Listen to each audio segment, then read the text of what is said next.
Before I provide an update on our continued progress against the China virus, I'd like to discuss our latest actions against the Iranian regime.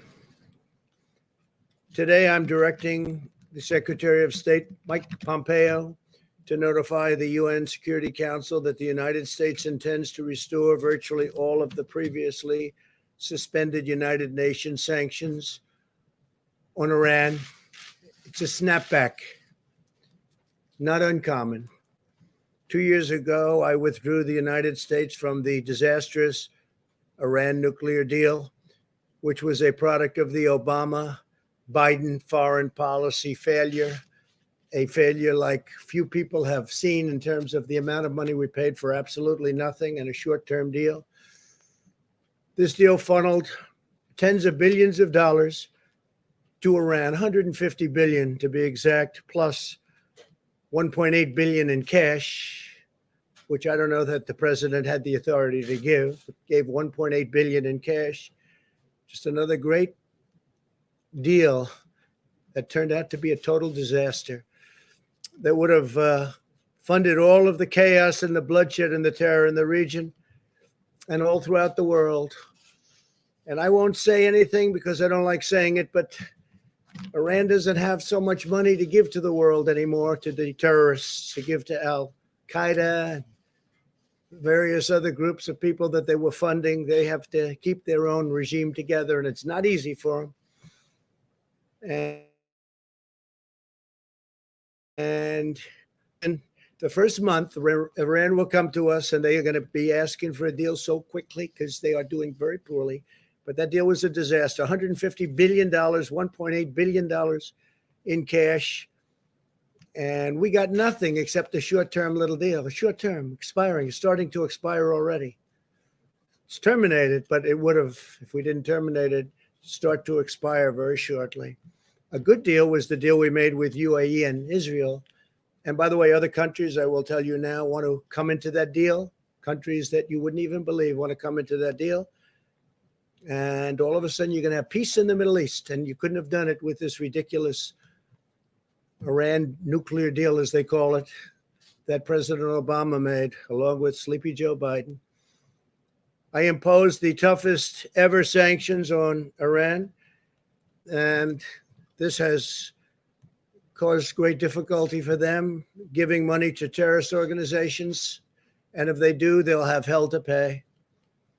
Earlier this year, I ordered the strike that took out the world's #1 terrorist, Qasem Soleimani, in addition to previously terminating leader and founder of ISIS, Abu Bakr al-Baghdadi, the two leading terrorists by far in the world, the founder of ISIS, nobody even talks about. And we also we now have 100% of the ISIS caliphate in Syria. When I took over, it was a mess. It was a total mess. They were all over the place. My administration will not allow this Iran nuclear situation to go on. They will never have a nuclear weapon. Iran will never have, mark it down. Iran will never have a nuclear weapon. When the United States entered into the Iran deal, it was clear that the United States would always have the right to restore the UN sanctions that will prevent Iran from developing a nuclear weapon. We paid a fortune for a failed concept and a failed policy, a policy that would have made it impossible to have peace in the Middle East. Here at home, through Operation Legend, we are confronting the wave of crime in Democrat-run American cities. It's absolutely shocking. When you look at Portland or New York, San Francisco, Seattle, Chicago, sometimes Los Angeles, Democrat-run cities, they're a mess because they don't get it. Either they don't get it or there's something that nobody else understands. We've deployed more than 1,000 additional federal agents to help these Democrat-run disasters. We just have done this. We have to give them a hand. And we can stop it immediately, like Portland would be so easy to stop. We'd stop it immediately. We only sent in some Homeland people who were great, by the way, to save the courthouse because it would have been blown up or burned down.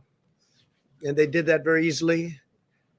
But if we were called upon, we would send in, whether it's Homeland, whether it's FBI, whether it's just law enforcement, and we'd send them in quickly. We would eradicate it just like happened in Minneapolis. As soon as they were called in, they should have been called in a lot sooner. You would have had far less damage.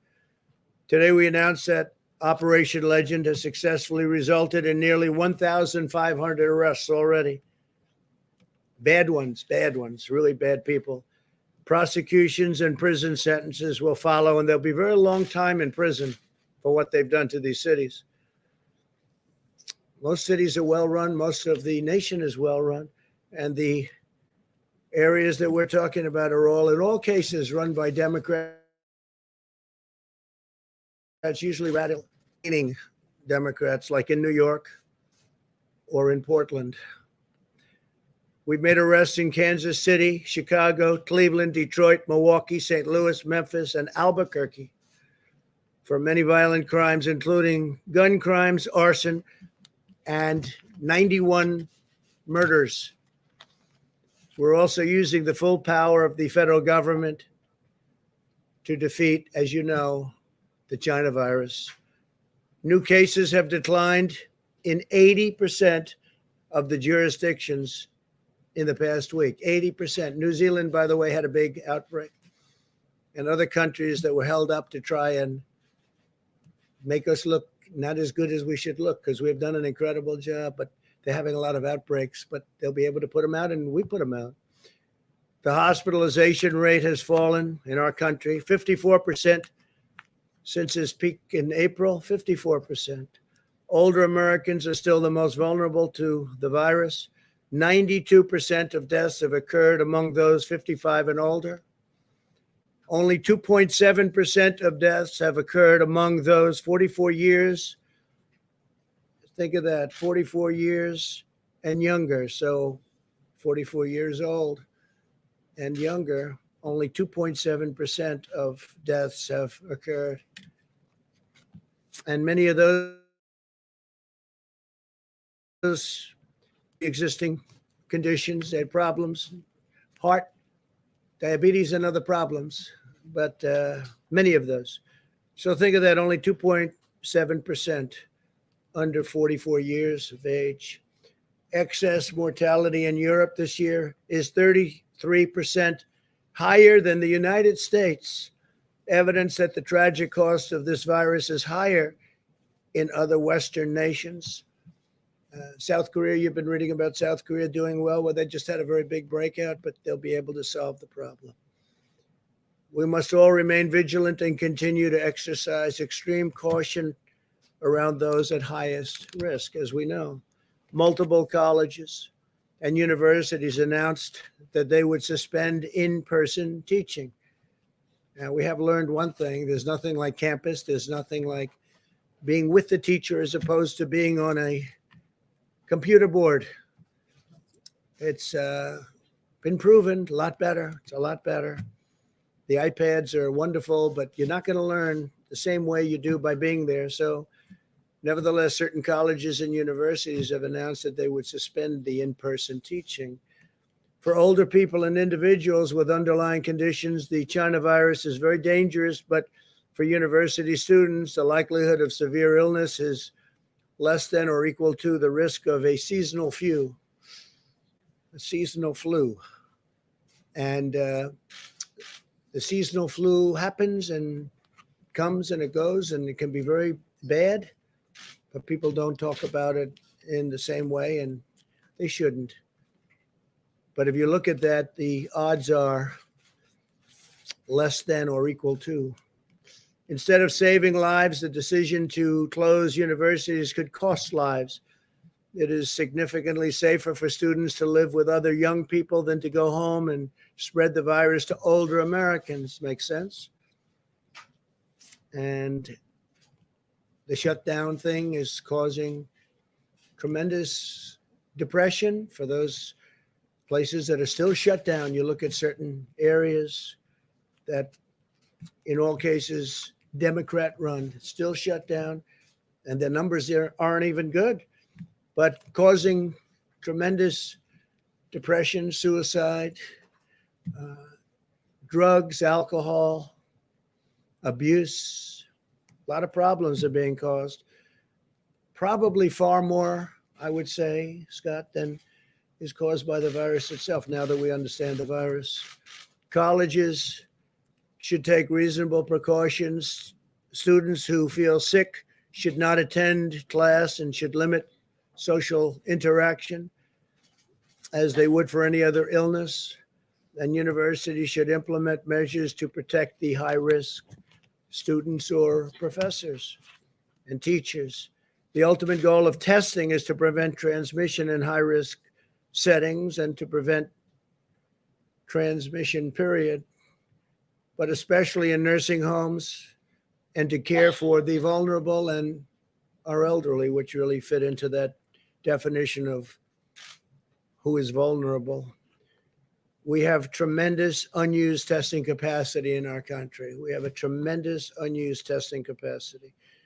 It's something that a lot of other nations are very impressed with, they tell us. In our path forward, we will continue to follow a science-based approach to protecting the high risk while enabling healthy Americans to safely go back to work and school. Our country will be open. Our country is getting open quickly. Our stock markets are almost back to where they were prior to the China virus disaster coming in. And I want to thank you all for being here, and we'll take some questions. Yeah, please. During the pandemic, the QAnon movement appears to be gaining a lot of followers. Can you talk about what you think about that and what you have to say to people who are following this movement right now? Well, I don't know much about the movement other than I understand they like me very much, which I appreciate. But I don't know much about the movement. I have heard that it is gaining in popularity, and from what I've heard, these are people that when they watch the streets of Portland, when they watch what happened in New York City, and just starting even 4 years ago when I came here, almost 4 years, can you believe it? These are people that don't like seeing what's going on in places like Portland and places like Chicago and New York and other cities and states. And I've heard these are people that love our country and they just don't like seeing it. So I don't know really anything about it other than they do supposedly like me. And they also would like to see problems in these areas, like especially the areas that we're talking about, go away, because there's no reason the Democrats can't run a city. And if they can't, we will send in all of the federal, whether it's troops or law enforcement, whatever they'd like, we'll send them in, we'll straighten out their problem in 24 hours or less. Okay? Well, just real quick, at the crux of the theory is this belief that you are secretly saving the world from this satanic cult of pedophiles and cannibals. Does that sound like something you are behind? But is that supposed to be a bad thing or a good thing? I mean, if I can help save the world from problems, I'm willing to do it. I'm willing to put myself out there. And we are actually. We're saving the world from a radical left philosophy that will destroy this country. And when this country is gone, the rest of the world would follow. The rest of the world would follow. That's the importance of this country. And when you look at some of the things that these people are saying with defund the police and no borders, open borders, everybody just pour right into our country. No testing, no nothing. You talk about testing, no testing. Mexico, as you know, has a very high rate of infection. The wall is now going to be next week 300 miles long. Our numbers are extraordinary on the border. And this is through luck, perhaps, more than talent, although the talent is getting it built when one party refuses to allow it. You don't hear talk about the wall anymore. But I will say, we need strength in our country, not weakness. Too much weakness. Yes, John. Mr. President, you have been very bullish on the promise of convalescent plasma Yeah. to treat coronavirus. The FDA appeared to be on the brink of issuing an emergency use authorization for convalescent plasma. But after hearing from top officials at the NIH that there wasn't enough evidence to go ahead with that, the FDA has put that on pause. Your reaction to that, and do you believe that convalescent plasma should be in the arsenal of treatments for coronavirus? Well, I hear great things about it, John. That's all I can tell you. It could be a political decision because you have a lot of people over there that don't want to rush things because they want to do it after November 3rd. And you've heard that one before. But I've heard fantastic things about convalescent plasma. And I've heard numbers way over 50% success. And people are dying. And we should have it approved if it's good. And I'm hearing it's good. I heard from people at the FDA that it's good. So we'll see. I'm going to check that right after this conference. It's my understanding that the White House will encourage the NIH and the FDA to get this out there as quickly as Well, possible. the numbers are as good as I'm hearing. I mean, I'm hearing over 50%, and that's very good. And we've approved certain things that are at 31%, and that's okay too. That's not bad. And it's really had a tremendous impact. But no, I have, you're telling me something right now that surprises me, but we'll check it out right after this. Concerned about a delay? I don't want delays. I don't want people dying. I don't want people dying. Yeah, please, go ahead. Mr. President, I want to ask you about your tweet earlier today on Goodyear. It was essentially calling for a boycott on Goodyear tires.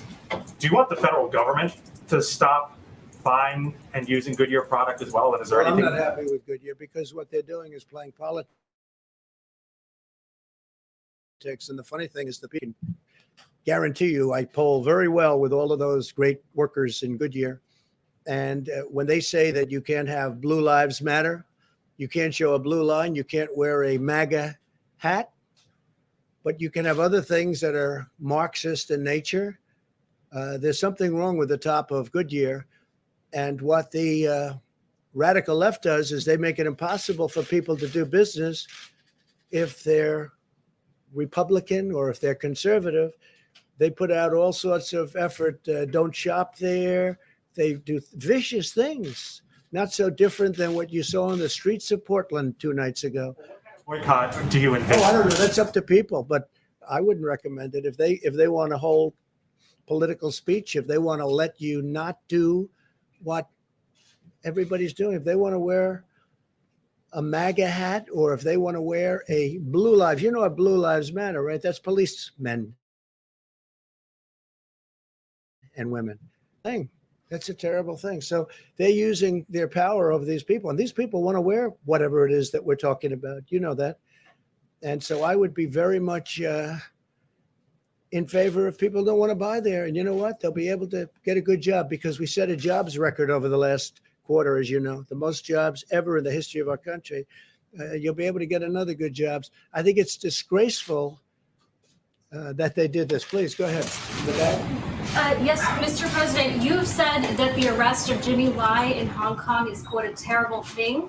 Do you have a message for Jimmy Lai? Has your administration spoken directly with him? Is your State Department working for his release? Well, I send him best wishes. I hear he's a wonderful gentleman. He's certainly a brave man.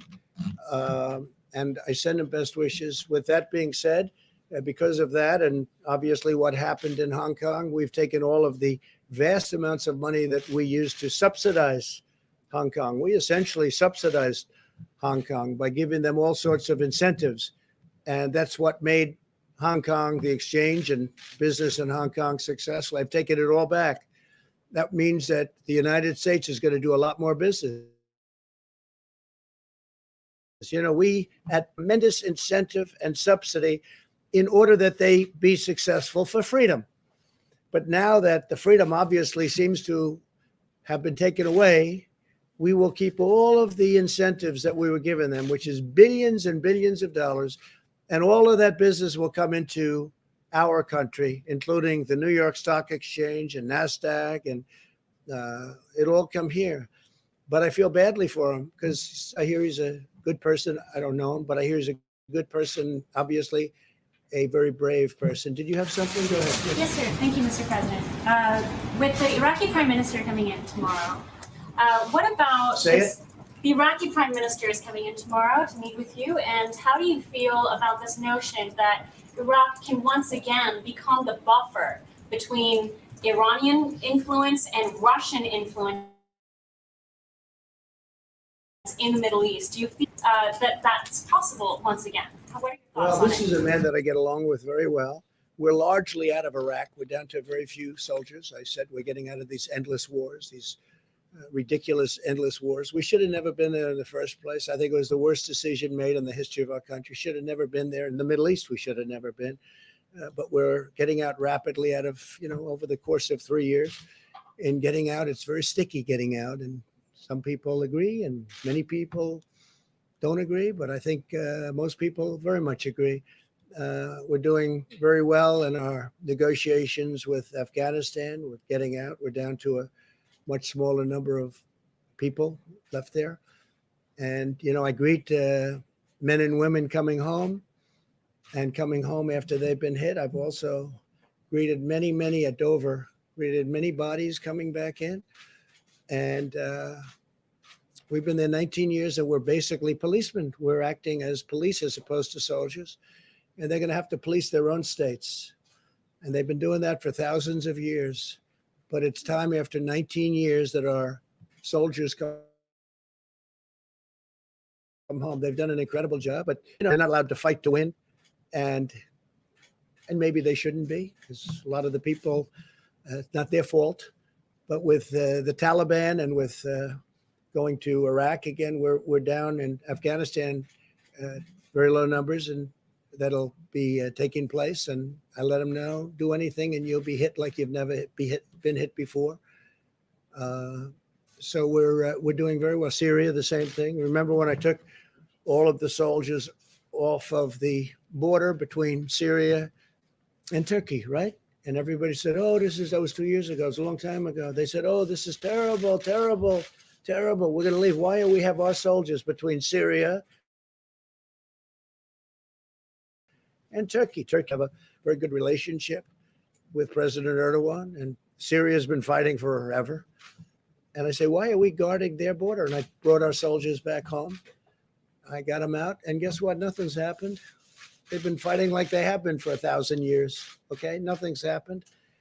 And nobody mentions that. Everybody said this is going to be a disaster. There's no disaster. Nothing's happened.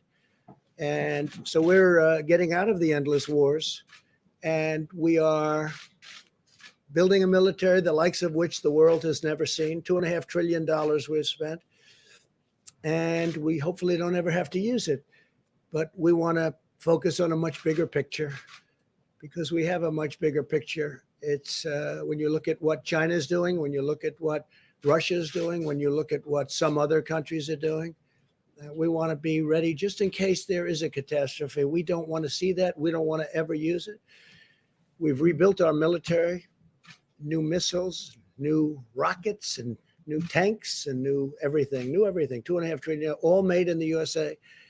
And we've upgraded incredibly our nuclear capability, and some of our nuclear needed nourishment. It needed new strength, and we've upgraded it to a level that nobody would even believe. And hopefully we don't. You pray to God we never have to use it. Okay? But we've never been in a position where we've been this strong. Please. President, thank you so much. I wanted to ask you about the Middle East. I have a couple questions. You mentioned that other countries are interested in following suit Yes, after the having to do with Emiratis. UAE and Israel. Exactly. So Correct. do you expect that Saudi Arabia will join? And I do. yes, and also the Emiratis have expressed interest in the F-35. Do you think that should be something that they could look forward to in the future? Is there some sort of timeline? Look, they've definitely got the money to pay for it. It's nice because usually a lot of times we make deals, they don't have 10 cents, these countries we deal with. We give it to them like, how about paying us back later? But they never pay because they don't have the money. No, they have the money, and they would like to order quite a few F-35s. It's the greatest fighter jet in the world, as you know, by far. Stealth. totally stealth. You can't see it. Makes it very difficult. I was asking this one, that one, talking about Russian planes, Chinese planes. He said, well, the advantage we have is you can't see it. So when we're fighting, they can't see us. I say, that sounds like a really big advantage to me. To these Don't guys, want them you know, to they have look, by the way, I said it, to these pilots that I meet, they look better than Tom Cruise, and they're definitely tougher. And he's a nice guy. But these people are amazing, and I speak to them a lot about it. What do you think? You know, as I go around to the various places, I saved the big one in Florida as an example. That was a big one, knocked down pretty much by the hurricane.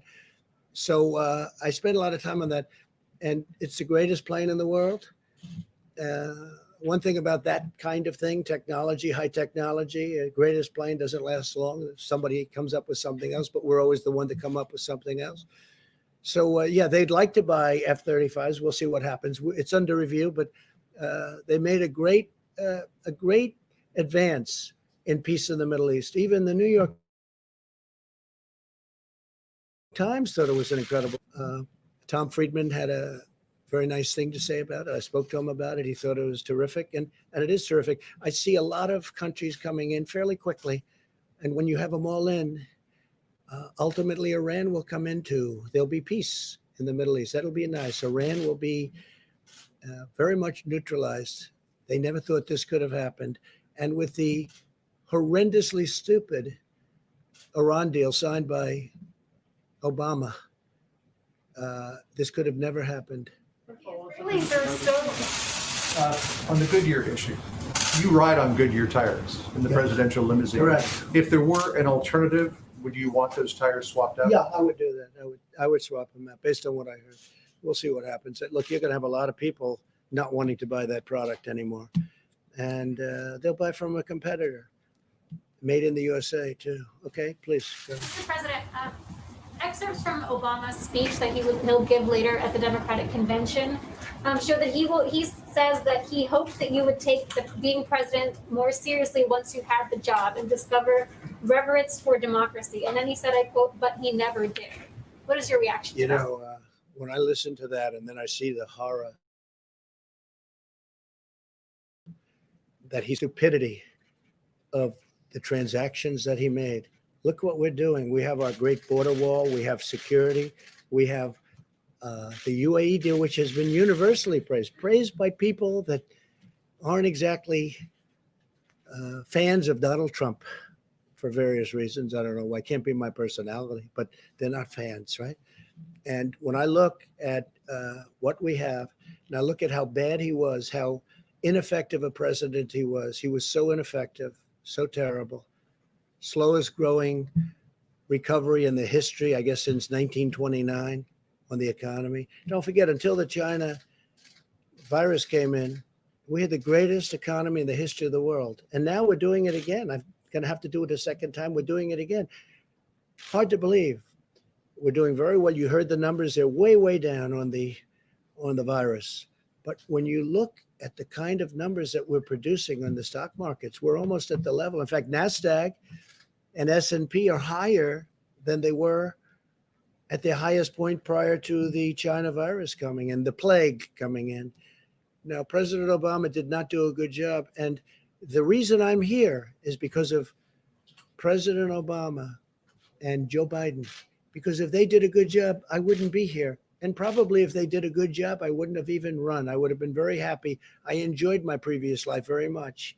But they did such a bad job that I stand before you as president. Thank you all very much. Thank you. Mr. President,